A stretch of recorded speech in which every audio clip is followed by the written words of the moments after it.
안녕하세요, 여러분. 사연을 들어주시려고 이곳을 찾아와 주신 분들께 진심으로 감사 인사를 먼저 올리고 이야기를 시작해 보도록 하겠습니다. 저는 지금 30대 후반을 향해 달려가고 있는 결혼까지 한 유부녀로 저에게 벌어지게 된 어처구니 없는 일에 대해 이야기를 하고 싶어 이곳을 찾아오게 되었습니다. 사실 저는 저만 잘 먹고 잘 살면 된다고 생각하는 사람인데 결혼이라는 제도는 뭔가 제 생각에 금을 긋게 만드는 것 이상으로 어려운 일이더라고요.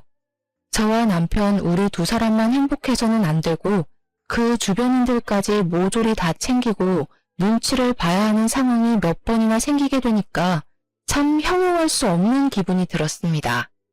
이야기를 시작하기 앞서서 이런 말을 꺼낸 이유는 제가 들려드릴 저의 이야기가 남편과 저의 불화가 아닌 전혀 엉뚱한 사람들에게 시작된 일이기 때문입니다. 이 일로 인해서 스트레스를 받아 원형 탈모가 생기기도 했고 공부를 해야 하나 싶은 오기가 생기기도 했기에 모든 것이 다 지나간 지금 훌훌 털어버리려고 글을 적어봅니다. 여러분들께서 제 이야기를 재밌게 들어주신다면 오히려 더 가벼운 마음으로 지난 과거는 과거일 뿐 내 시간은 흐르는 물이다 하고 생각하며 지내보려고 합니다. 그럼 제 이야기 지금부터 시작해 보도록 하겠습니다. 저는 사실 대학을 나오지 못했습니다. 아니, 이걸 못했다고 해야 하는 게 맞는지 모르겠지만 그냥 저는 별거 없이 공부에 취미가 없었고 고등학교를 졸업하자마자 취업이 확정되었습니다. 일찌감치 은행에 계약직 사원으로 들어가게 되어서 고졸 경력자로 일을 하게 되다 보니 굳이 돈 들여가면서 대학을 진학해 취미에도 없는 공부를 해야 할 이유를 찾지 못했습니다. 따지고 보면 대학에 가서 공부를 더 하는 이유가 바로 좋은 회사에 취직을 하기 위해서지 않겠습니까? 다른 이유가 있을 수도 있지만 저는 적어도 그렇게 생각합니다. 계약직 사원으로 쭉 머물러 있었으면 대학의 소중함을 조금 느꼈을지도 모르겠지만 저는 정말 천운을 타고난 사람인지 아주 좋은 기회를 잡게 되었습니다. 고졸 계약직 사원들을 대상으로 한 특제 공고에 발탁이 되어서 저는 은행 정직원이 되었고 청구에서 오랜 시간 일을 하게 되었습니다. 그러다 제 나이가 28살이 되었을 때 처음으로 저희 지점에서 오게 된 남편을 만나게 되었고 서로 첫눈에 반해버려 연애를 시작하게 되었습니다. 첫눈에 반했을 때 정말 제 인생의 동반자를 만난 것 같다는 느낌을 받았습니다. 이 사람과 1년을 연애하면서 점점 더 그 생각은 짙어지게 되었죠. 식성부터 사소한 습관 하나하나까지 서로 너무 잘 맞는 부분이 많아서 조금 성급할지 모르겠지만 저희는 연애 1년 만에 결혼을 약속하게 되었습니다. 두근거리는 마음을 안고 시댁에 처음으로 인사를 드리러 간 날 저는 시모가 저를 보자마자 대학은 어디를 나왔냐고 묻는 바람에 크게 당황하고 말았습니다. 물론 제가 대학을 나오지 않은 부분에 있어서 쪽팔려 한다던가 숨기고 싶어 한다던가 하는 성격은 아니었기에 금방 마음을 갈무리 하기는 했습니다. 제가 당황을 했던 이유는 보통 첫 만남에 몇 살이냐, 어디 출신이냐, 뭐 이런 걸 물어보지 않겠습니까? 다짜고짜 대학을 어디 나왔냐고 물어보실 거라고는 상상도 못했습니다. 사람마다 각자 맞는 자리가 있다고 생각을 하고 살았던 저는 시모에게 솔직하게 대학을 나오지 않았다고 말씀을 드렸습니다. 사실 결혼하는데 대학을 어디 나왔는지가 얼마나 중요한가요? 명문대 출신의 백수라면 그게 무슨 소용이 있겠습니까? 저는 고졸 출신이긴 하지만 은행 정직원 계약도 했고요. 제 자리에서는 잘 살고 있다고 생각합니다. 근데 제가 대학을 나오지 않는 고졸 출신이라고 말을 하자 시부가 인상을 팍 쓰시는 게 아니겠습니까? 사람 면전에 대놓고 표정 관리하지 않는 모습에 살짝 놀랐습니다. 시모가 저를 보며 과하게 놀라면서 말씀을 하셨습니다. 대학을 나오지 않았다고? 어떻게 대학을 나오지 못한 애가 우리 집 며느리로?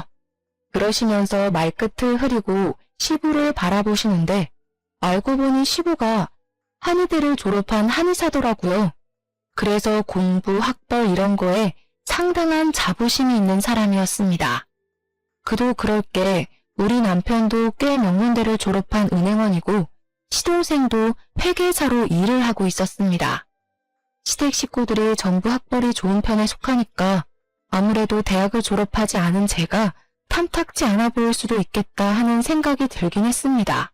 시모는 그 이후에도 쉬지 않고 저에게 대학을 나오지 않은 것에 대한 질문을 쏟아내기 시작했습니다. 누가 보면 미리 질문지라도 준비할 줄 알았겠어요. 대학은 왜 안 나온 게야? 공부를 못했던 거야? 아니면 집에 돈이 없었던 거야? 아니에요, 어머님. 저는 그냥 고등학교를 졸업하자마자 은행에서 계약직으로. 뭐야? 계약직?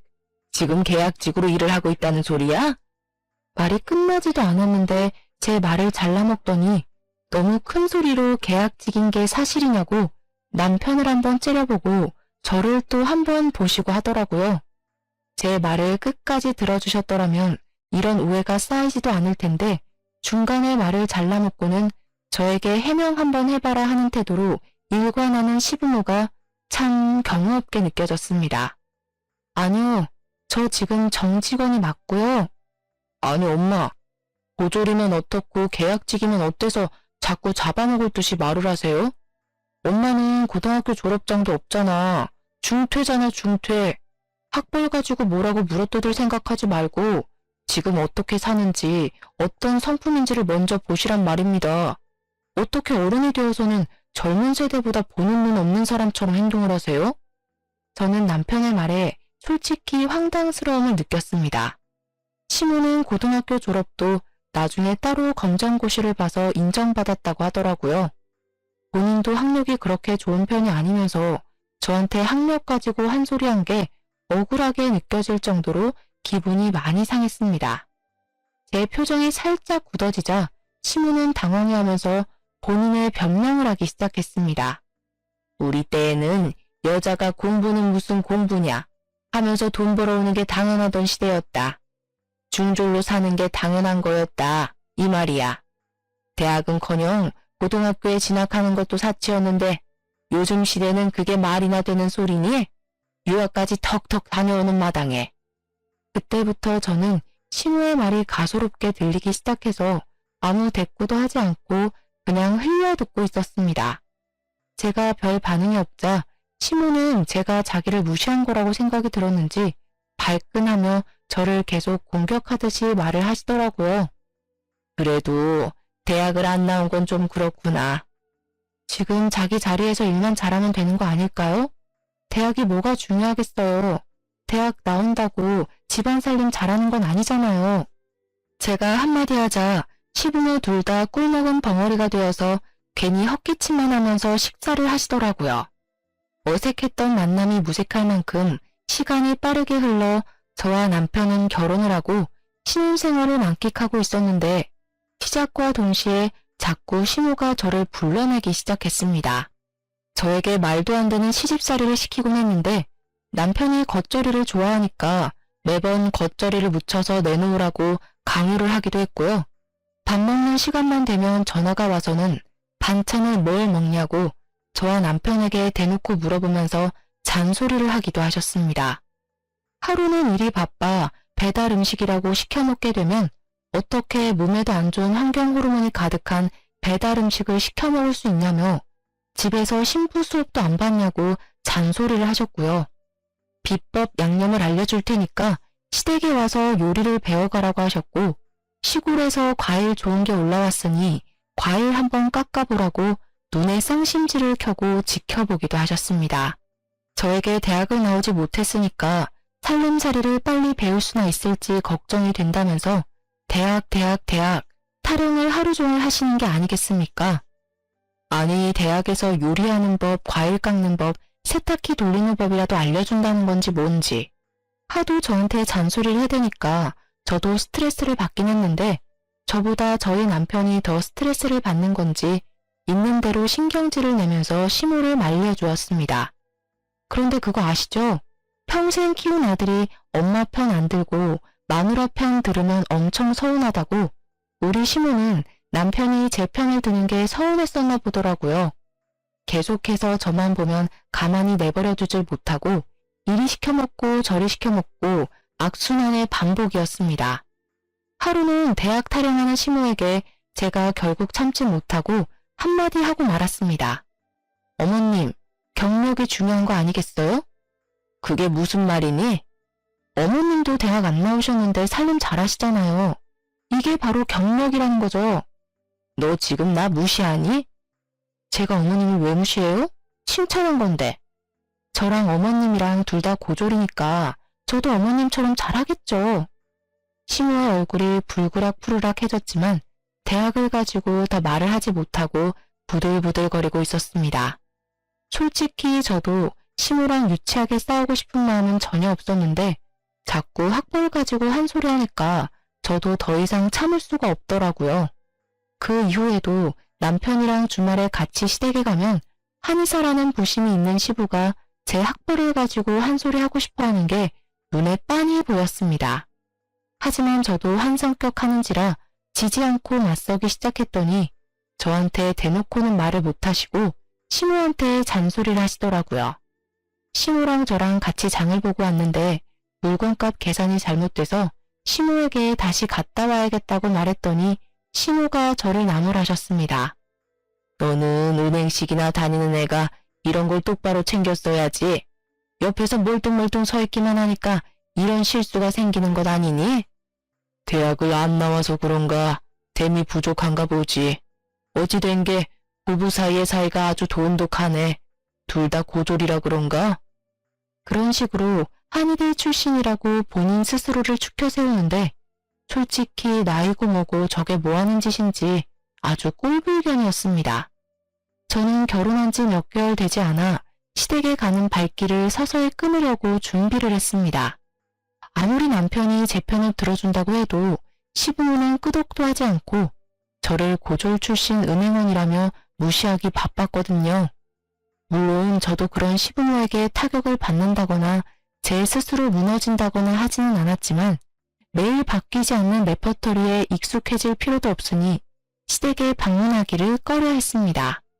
제가 별 트집을 잡히지 않으려고 은근히 시모가 시키는 일을 척척 해내고 있었는데 하루는 저에게 빨래를 어떻게 하느냐 물어보셔서 세탁기로 한다고 말씀을 드렸습니다. 그랬더니 건수를 잡았다는 얼굴로 저에게 빨래를 삶아야지 무슨 세탁기로 세탁을 하냐고 잔소리를 하는 게 아니겠습니까? 진짜 이러다가는 내과에 가서 방망이질 해가며 빨래를 해오라고 시킬 것 같아서 요즘 세탁기에는 삶은 기능도 다 있다고 걱정하지 마시라고 했습니다.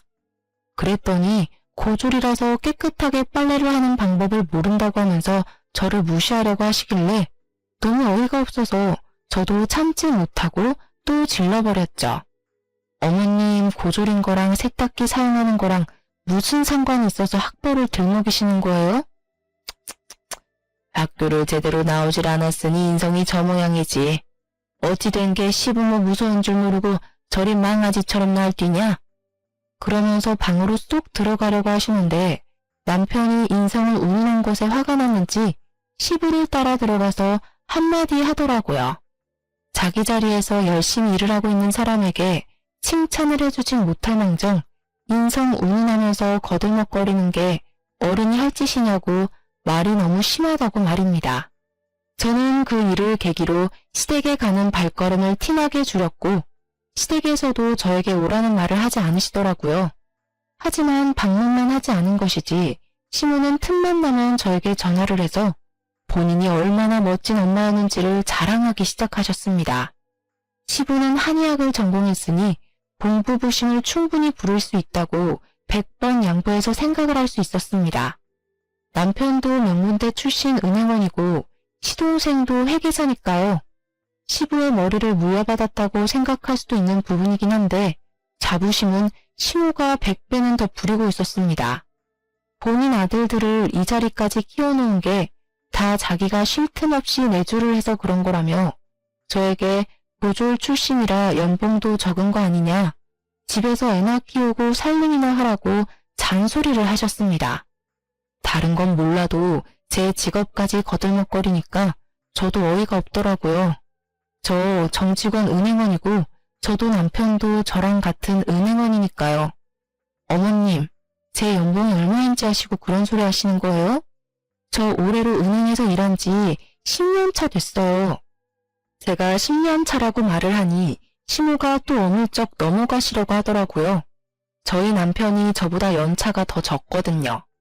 물론 저도 계약직 직원으로 3년을 일을 하긴 했기에 정직원이 된 지는 7년 차이지만 굳이 시모에게 그런 이야기까지 일일이 말할 필요는 없으니까 10년 차라고 했죠.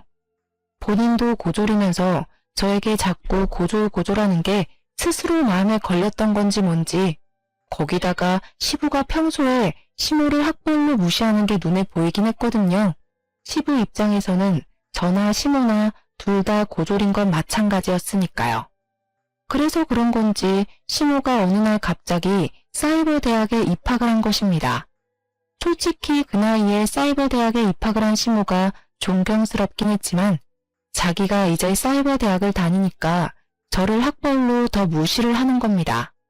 아직 졸업장을 받진 못했지만 대졸이라고 하면서 아니 근데 저도 마음만 먹으면 사이버 대학이야 당연히 입학할 수 있죠. 근데 이미 안정적인 직장에 있는 마당에 그것도 정년까지 버틸 수 있는 직장인데 제가 사이버 대학에 가서 어디다가 쓰겠습니까? 시간이 흘러 저희 부부가 결혼을 한 지 3년 차가 되었을 때 시동생이 결혼을 하고 싶은 여자가 생겼다고 이야기를 하면서 저희 부부에게 여자친구를 소개해 주었습니다. 시동생이 저와 나이가 같았는데 동서가 될 시동생의 여자친구 또한 저와 동갑내기더라고요. 시댁에 인사를 딱 왔는데 옷도 그렇고 생긴 것도 그렇고 너무 단정하게 차려입고 왔는데 시부가 흥미를 보이면서 직업이 뭐냐고 물어보았습니다. 예비동서는 아주 당당하게 본인 직업이 의사라고 이야기를 하는 게 아니겠습니까? 시부가 의사라는 말에 신이 나서 예비동서에게 살갑게 구셨습니다. 어이구, 우리 예비 며느리가 의사구나. 나도 의사인데. 우리 집안에 의사가 둘이나 되는구나. 입이 귀에 걸려서 껄껄 웃으시는데 저를 처음 봤을 때랑은 너무 다르게 동서를 대하는 모습에 속이 살짝 뒤틀릴 뻔했습니다. 제가 또 공부나 학벌 이런 걸 따지는 시부의 성격을 아니까 그냥 별소리 없이 조용히 있었는데 동서가 시부의 눈을 똑바로 바라보면서 이런 말을 하더라고요. 아버님은 한의사라고 들은 것 같은데 저는 그냥 의사요. 그 말에 저랑 남편이랑 둘이 은밀하게 시선 교환을 했는데 둘 다 말하지 않아도 알아요. 딱 그 표정이었습니다. 예비동서의 성격이 장난 아니구나 하고 알게 된 시작이기도 했습니다. 당연히 동서의 말에 시부모님 두 분 다 당황했는데 예비동서는 마치 아무런 일도 없었던 것처럼 평온하게 커피를 마시고 앉아있더라고요. 그때 시모가 저에게 과일을 좀 내오라고 시키셨고 동서가 인사를 드리러 온 자라니까 잡일 정도는 제가 해도 되겠다 싶어서 과일을 깎아서 내왔습니다. 동서 앞으로 과일을 밀어주는데 저를 빤하게 보더니 정말 가까이서 집중하고 보지 않으면 보이지도 않을 비웃음을 살짝 흘리는 게 아니겠습니까? 속으로 이게 무슨 표정이지? 지금 나를 비웃은 건가? 생각을 하면서 지금 제가 느끼는 이 묘한 분위기가 뭘까? 동서의 눈치를 살피고 있었습니다. 동행원이라던 형님 맞으시죠? 되게 순종적으로 사시는구나. 순간 제가 느낀 그 비웃음이 진짜 비웃음이었다는 걸 깨닫고는 예비동서에게 저도 똑같이 돌려주었죠. 곧 있음 제가 형님이 될 텐데 지금 순종적이라는 표현이 맞는 말인가요? 그리고 제 할 일을 했을 뿐이에요. 아, 할 일이 과일 깎는 일? 그러면서 피식하는데 아니 반말은 왜 반말인지 어이가 없어서 순간 남편의 얼굴이 티가 나게 굳었는데 시부는 의사라는 예비동서가 마음에 들었는지 갑자기 다른 주제로 말을 돌리시면서 예비동서와 대화를 하기 시작했습니다. 그 틈에 끼어들어서 남편이 예비동서에게 한 소리 하는 것 또한 모양새가 좋아 보이지 않았기에 저와 남편은 그 뒤로 시동생과 동서에게 관심을 끊었습니다. 그런데 시부가 동서를 엄청 마음에 들어한 게 눈에 딱 보였다고 하지 않았겠습니까? 결국 시동생 결혼을 팍팍 밀어붙여서 시키더라고요. 결혼을 한 이후에는 입으로 표현하면 욕만 줄줄 나올 정도로 어이가 없었습니다. 시부가 대놓고 동서를 예뻐하니까 동서의 기고만장이 하늘을 찌르기 시작한 것입니다. 원래 노을자리 보고 뻗댄다고 동서도 시부가 뭐만 하면 의사 며느리라고 편을 들어주니까 시부가 무시하는 저를 같이 무시하면서 재수없게 굴더라고요. 저에게도 동서가 생기고 처음 맞이하는 명절이 되었는데 첫 명절에 여러분들은 시댁에 가서 뭘 하셨는지 기억이 나시나요? 보통은 일찍 와서 식사 준비를 거들거나 시부모님과 대화를 한다거나 해야 하는 거 아닌가요? 우리 동서는 그런 행동을 한 번도 한 적이 없습니다. 자기가 의사라서 명절이고 휴일이고 할 것 없이 바쁘다면서 시간이나 날지 모르겠다고 오후에 잠깐 들릴게요. 이러고 있더라고요. 저는 의문이 당연히 들었죠. 의사는 무슨 명절에 쉬지도 않고 수술이랑 진료가 있답니까?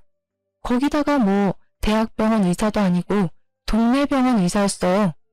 분명 빨간 날 쉰다는 걸 알고 있는데도 뻔뻔하게 의사라서 일이 바쁘다고 말하는 게 황당한 거죠. 차라리 살림하는 게 싫어서 늦게 오겠다고 하던가. 하지만 시부는 또 동서 편을 들면서 의사면 평일이고 주말이고 그런 게 없는 게 당연하다고 우리 며느리 고생하니까 그냥 푹 쉬라고 하는 게 아니겠습니까? 당연히 고졸 출신 은행원에게는 해당 사항이 없는 말이었죠.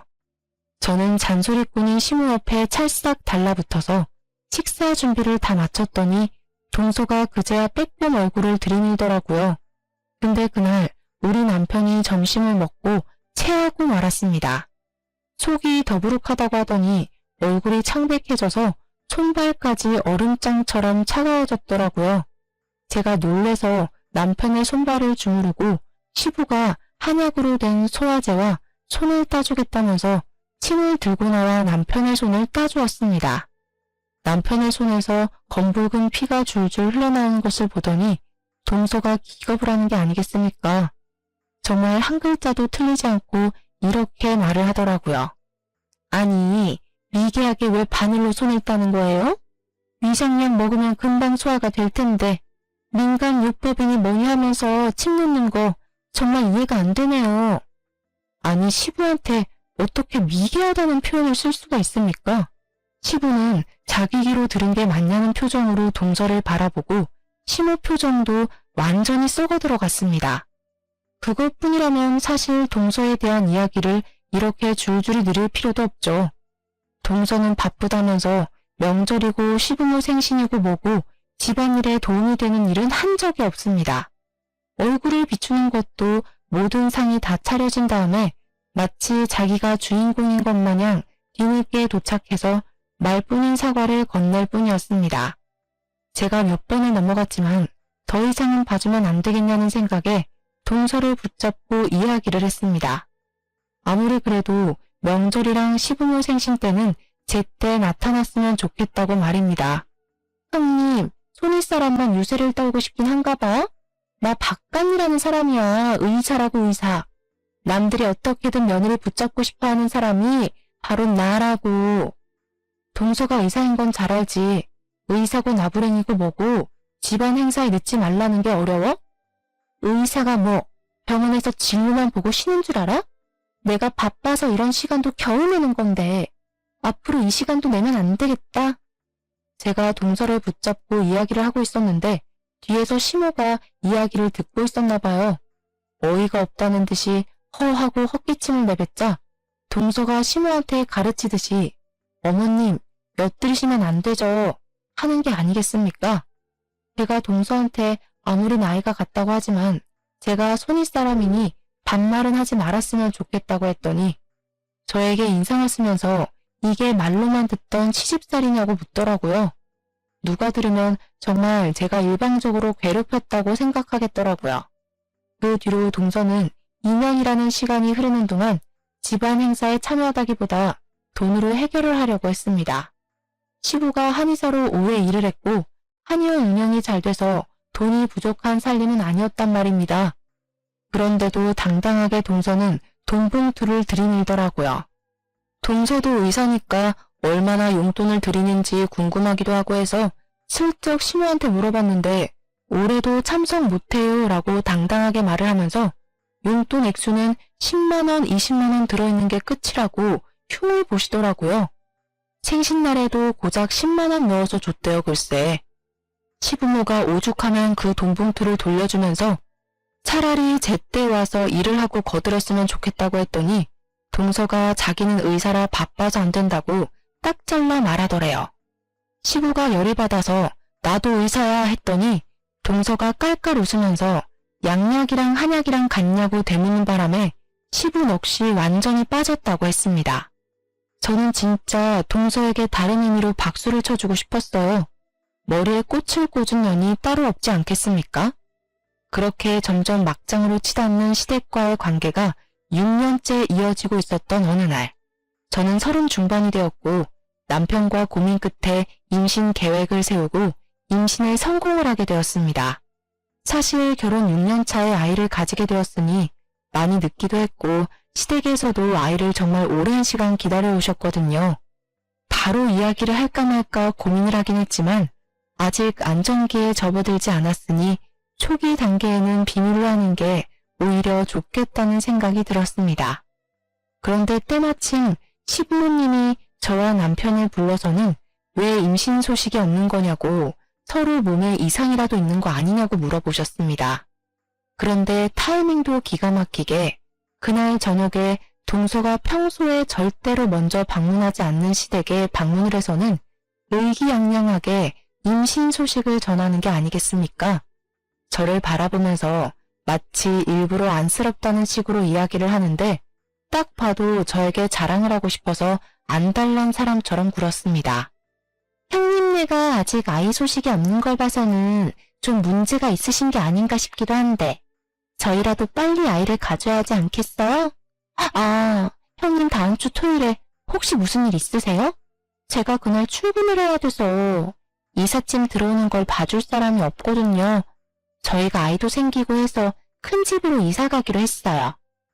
지금 동서 이사하는데 나한테 이삿짐 들어오는 걸 감시하라는 이야기야? 다 들어놓고 뭘 자꾸 물어보세요. 형님 좋다는 게 뭐예요? 와서 좀 도와주세요. 입주 청소도 좀 해주시고요. 어차피 할 일 없으시잖아요. 제가 너무 기가 막혀서 동서를 때려봤더니 갑자기 뭔가 깨달은 것 같은 표정을 지으면서 피식 웃는 게 아니겠습니까? 아, 제가 수고비 드릴게요. 섭섭치 않게. 그러더니 지갑에서 5만원짜리 2장을 꺼내서 제 손에 쥐어주는 게 아니겠습니까? 제가 5만원짜리 2장을 가만히 보고만 있으니 동서가 웃으면서 뭐 하냐고 받으라고 하더라고요. 그 순간 진짜 이성이 끊어지는 소리가 뚝 하고 들리면서 눈이 확 돌더라고요. 제가 동서 하면서 부르는데 남편이 정말 열이 엄청 받았는지 시동생의 멱살을 잡고 주먹을 날려버렸습니다. 시부모도 시동생도 동서도 다 놀라서 남편을 쳐다보더라고요. 야, 학벌 좋은 의사면 뭐해? 인성이 쓰레기인데. 어디서 저런 여자를 마누라랍시고 데리고 다녀? 입주 청소가 뭐가 어쩌고 어째? 5만원짜리 2장 가지고 지금 무슨 생색을 내는 거야? 세상 물정 너무 모르네. 아주버님, 아무리 그래도 저희 남편 얼굴에 주먹질한 거 사과하셔야 할 거예요. 와, 진짜 뚫린 입이라고 아무 말이나 하네. 내가 차마 임신한 여자는 못 때려서 어쩔 수 없이 이 새끼를 때리긴 하는데 앞으로 재수씨 조심 좀 하고 살아. 알겠어? 너네 밑에서 자랄 애들 인성이 벌써부터 눈에 훤하다. 저는 남편이 저 대신에 시동생에게 주먹질을 해줘서 너무나도 고마웠습니다. 안 그랬으면 제가 임신을 한 몸으로 임산부의 뺨을 때릴 뻔했지 뭐예요. 남편은 멍하니 있는 시부모께도 경고를 하듯이 이야기를 했습니다. 앞으로 이런 걸로 스트레스 줄 거면 2번 다시는 찾아오지 않겠다고 말입니다. 동서는 시동생의 얼굴을 이리저리 살피면서도 저에게는 끝까지 사과를 하지 않고 모른 척하면서 저희가 집에 가는 걸 지켜만 보고 있더라고요. 그 뒤로 남편은 정말 작정이라도 한 사람처럼 저에게 시댁의 연락도 받지 않고 갈 생각도 하지 말라고 동서에게 사과를 받기 전까지는 아무것도 하지 말라고 했습니다. 저는 임신 7개월이 될 때까지 시댁에 아무런 연락도 하지 않은 채 지냈고 친정에서는 그 사실을 다 아시고는 2배로 저를 더 챙겨주시려고 하셨습니다. 친정 부모님께서 저에게 육아용품을 선물해주고 싶다고 하셔서 같이 큰 컨벤션 홀에서 육아용품이 죄다 모아파는 박람회에 참석하게 되었습니다. 거기서 이거저거 신기한 육아용품의 신세계를 맛보며 구경하고 싸게 살 수 있는 상품들을 충동 구매도 하는 시간을 보내고 있었습니다. 그런데 옆으로 낯이 익은 사람이 쓱 지나가는 게 아니겠습니까? 제가 잘못 봤나 싶어서 슬쩍 다시 시선을 돌렸는데 아무리 봐도 저희 동서가 거기 있더라고요. 제가 계속 힐끔힐끔 쳐다보고 있으니 저희 친정어머니께서 아는 사람이냐고 물어보셨고 우리 동서 같다고 마지막 소식이 임신했다는 것이었는데 여기 온 것 같다고 했습니다. 저희 어머니께서는 아무리 그때 좋지 않게 마무리가 되었다고 해도 인사는 해야 하는 거 아니냐고 하시더라고요. 하지만 워낙 사람이 많고 시끄럽기도 하고 하니까 동서는 제가 근처에 왔다는 것을 꿈에도 모르고 있었습니다.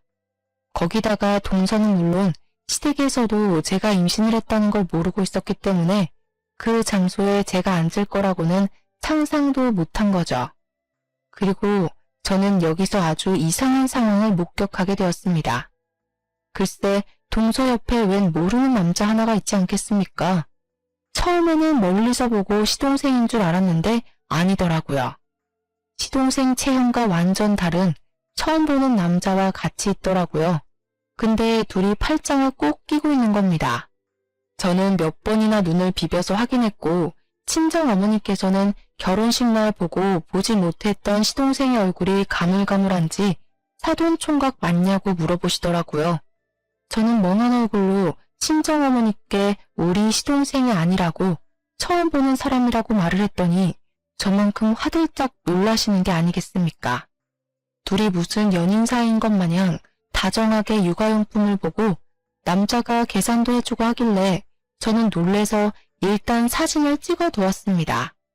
저랑 동서가 비슷한 시기에 임신을 해서 그런지 막달 출산 예정일까지도 며칠 차이가 나지 않게 접하게 되었는데 2주일 정도 차이가 있었습니다.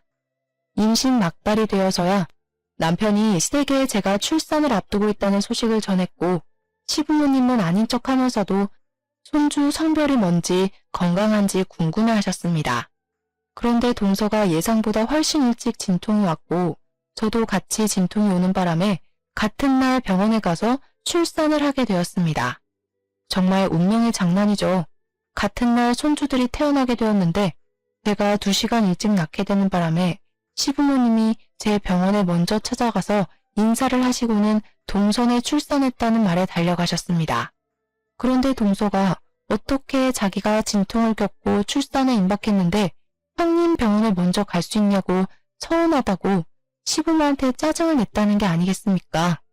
그 소식을 전해 듣고는 정말 어이가 없었지만 이미 벌어진 일인데 이제 와서 뭐 어쩌겠냐 싶어서 동서의 말을 무시하고 저는 몸조리에 힘을 썼습니다.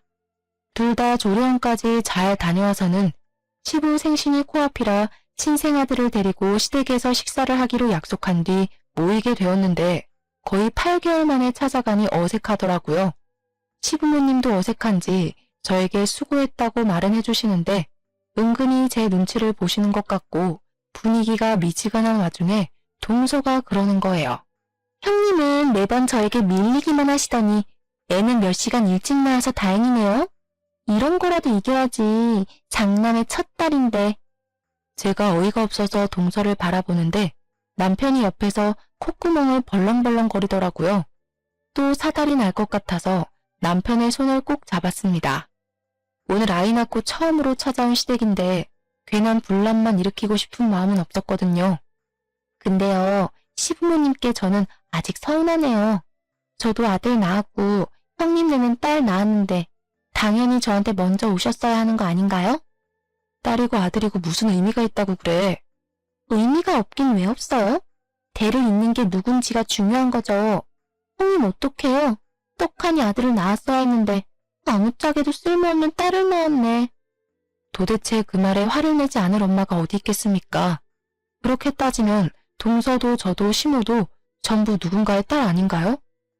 제가 너무 열이 받아서 남편보다 한 발 먼저 동서의 대갈통을 빡 소리가 날 정도로 크게 후려갈겼습니다. 동서가 형님 하면서 저에게 소리를 지르는데 제 손이 얼얼할 정도로 때려서 그런가 동서 눈에 눈물이 와글와글 고이더라고요. 저는 더 이상 이 아나무인한 동서의 행태를 봐줄 수 없다는 생각에 열이 받아서 육아 박람회에서 찍었던 사진을 동서에게 들이밀었습니다. 동서, 이 남자 누구야? 동서가 낳은 아들이 우리 시동생 아이는 맞아? 지금 저 미행하셨어요? 와, 형님 진짜 무서운 사람이네. 미행? 내가 왜 동서를 미행해? 나도 우연히 갔다가 본 거야. 아주 둘이 팔짱 끼고 육아용품 계산도 해주고 장난 아니게 기쁜 사이 같아 보이던데? 그 말이 끝나기 무섭게 시동생이 무슨 소리를 하는 거냐고 하더니 제 휴대폰을 빼앗듯이 가져가서 사진을 하나하나 확인을 해보는 거 있죠. 그러면서 동서 얼굴이 새빨갛게 달아오르더라고요. 시동생이 아는 사람인 건지 뭔지 아직도 이러고 있는 거냐고 소리를 지르는데 동서가 아니라고 오해라면서 당황한 채 시동생에게 변명을 하는 게 아니겠습니까? 형님 정말 소름 돋는 사람이야. 이거 전부 조작된 거야. 이 배경 우그러진 거 여기 티나지 않아? 이거 포토샵으로 조작한 거라니까. 포토샵으로 조작은 무슨. 나 그런 프로그램 다룰 줄도 모르는 사람이거든. 내 눈으로 똑똑히 봤어. 우리 친정 부모님까지 함께. 그러자 시동생이 완전히 큰 목소리로 동서를 쥐잡듯이 잡으면서 지금 누워있는 저 애가 자기 자식은 맞는 거냐고 의심이 가득한 말로 추궁을 하는 게 아니겠습니까? 알고 보니까 그날 육아 대전에 같이 왔던 그 남자가 시동생도 아는 남자였는데 동서의 첫사랑이나 다름없는 사람이라고 하더라고요. 거의 10년 가까이 만났던 사람인데 동서가 너무너무 사랑해서 죽기 살기로 매달렸던 남자였다고 하는 겁니다. 그 남자가 바람을 피우고 딴 여자랑 결혼을 하는 바람에 동서도 홧김에 시동생이랑 서둘러 결혼을 했는데 그 뒤로 새벽에 첫사랑에게서 가끔 연락이 도착했대요.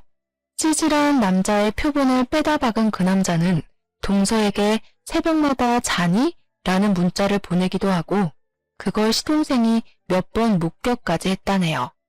그래서 새벽에 물건을 집어던지면서 싸운 적이 한두 번이 아니라는 겁니다.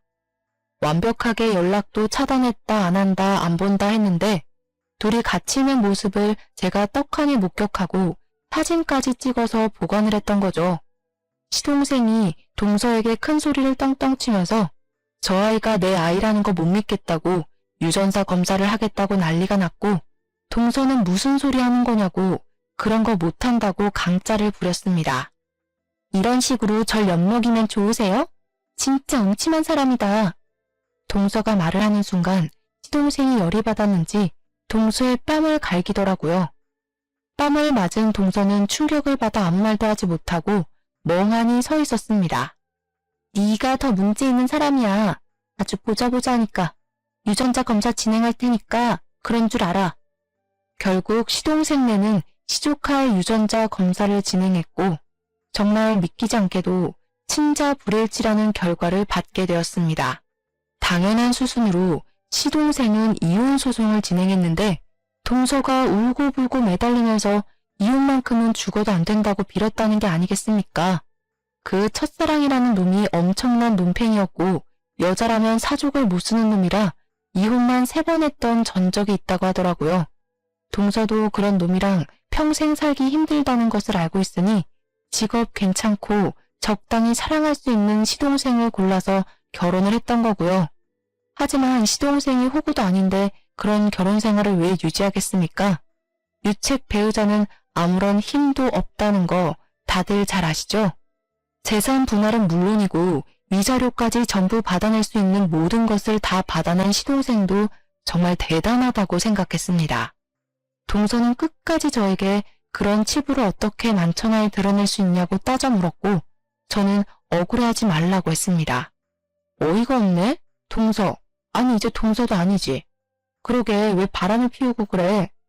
그 뒤로 저에게 가끔 번호 없는 메시지로 저주를 퍼붓는 문자를 보내는 동서에게 화가 나고 그동안 당했던 일들이 새록새록 떠오르더라고요. 분풀이라도 제대로 해야겠다 싶어서 동선의 병원이 있는 동네 맘카페에 장문의 글을 작성해서 올렸습니다. CC병원 여의사 김땡땡은 보아라 하는 제목으로 불륜을 저지르고도 뻔뻔하게 남의 자식 뱃속에서 키우면서 가족들을 기만했던 사실을 고발하는 글을 올렸습니다. 거기다가 환자들을 돈으로만 생각하고 친절은 어디다 갖다 버린 건지 부도덕한 짓을 한두 번 한 게 아니지 않냐고 반성하라고 말입니다. 당연히 동서는 동네 병원 페이닥터로 있던 그 자리마저 잃게 되었고 다른 동네 병원으로 옮겼다는 소식을 듣게 되었습니다. 이대로 복수를 접을 수 없지 않겠습니까? 저는 또 옮긴 병원 동네에 있는 맘카페에다가 똑같은 글을 또 올려버렸습니다. 동서가 병원을 옮겼다는 소식을 들을 때마다 어떻게든 그 지역 카페를 찾아서 글을 올렸습니다. 나중에 동서가 저에게 잘못했다고 이제는 더 이상 취직할 병원도 없다면서 울면서 전화를 했더라고요. 제가 그동안 못된 짓을 해서 벌 받는다는 거 잘 알겠는데요. 이제 그만 멈춰주세요. 근데 제가 굳이 남이 된 그 여자의 사정을 봐줘야 할 이유가 있겠습니까? 앞으로 내 분이 풀릴 때까지 조금만 더 참아봐. 시동생은 이혼을 했다는 충격으로 정신을 못 차리고 매일같이 술독에 빠져 살더니 결국에는 다니던 사무실에서도 해고를 당했습니다.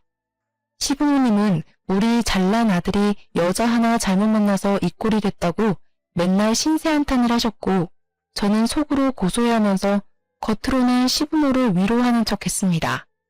저희 딸은 무럭무럭 잘 자라고 저와 남편의 사이에도 여전히 굳건하게 비온 뒤에 굳은 땅처럼 잘 지켜내고 있는 중입니다. 우리 남편은 시부모가 저를 붙잡고 하도 신세한탄을 하니까 귀찮으면 시댁에도 가지 말라고 하더라고요. 근데 저는 은근히 시부모가 저를 붙잡고 제 눈치를 보면서 이야기를 하는 게 웃기고 재미있어서 조금 더 즐기기로 했습니다. 저는 여전히 은행에 다니면서 제자리에서 열심히 일을 하고 있고요. 저희 딸은 친정 부모님께서 맡아서 잘 돌봐주고 계십니다. 시부모님이 본인들이 봐줄 수 있다고 하시면서 손녀딸 보고 싶어 전전긍긍하는 거 잘 알고 있긴 하지만 그동안 저 학벌로 무시한 게 성질이 나서요. 친정 부모님께 맡기고 있는 중이랍니다. 앞으로 저에게 어떻게 하는지에 따라서 달라지겠죠? 조금만 더 이 생활을 즐기고 싶습니다. 이래서 미꾸라지 한 마리가 물을 다 흐린다는 말이 있는 건가 봅니다. 애초에 그런 인간이 동서로 들어오지만 않았더라면 이 지경까지 막장으로 치닫을 일도 없었을 건데 말이죠. 새삼 교훈 하나 얻고 가네요. 여러분들도 앞으로 사람 보는 눈 키우시면서 늘 좋은 인연만 함께하길 바라겠습니다. 사연 들어주셔서 감사합니다.